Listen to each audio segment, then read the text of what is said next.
Samantala, si Senador Ejercito naman mga kabrigada hindi kumbinsido sa pahayag ni Ledesma na may nangyaring policy clash sa pagitan ng PhilHealth at ng DOH. Mula dyan sa Senado, Brigada Ann Cortez, ibrigada mo! Brigada! Live report! Maring tinutulan na Senator J.V. Ejercito ang naging pahayag ni PhilHealth President Emmanuel Ledesma na may nangyayaring overlap sa tungkulin ng kanilang opisina at ng Department of Health. Ayon sa Senador, malabo itong mangyari lalo na't malinaw na nakalagay sa Universal Healthcare Law ang definisyon ng tungkulin ng parehong ahensya. Dagdag pa niya, sa kanyang tansya, ang problema mismo ay nanggagaling sa liderato ng PhilHealth na siyang nagre-resulta sa kawalan ng kakayahan na naturang insurance company na gawin ang kanilang mandato na siyang nagpapahirap din sa publiko.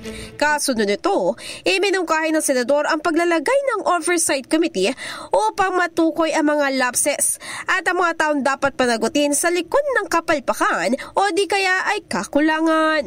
In the heart of changing lives, ito si Brigada Ann Cortez ng 105.1 Brigada News FM Manila, The Music News Authority. Hataw! Brigada Balita Nationwide! Ang bahaging ito ay hatid sa atin ng Yummy-Vit ES3 Syrup. Simulang tuparin ang pangarap ng iyong anak. And starting now,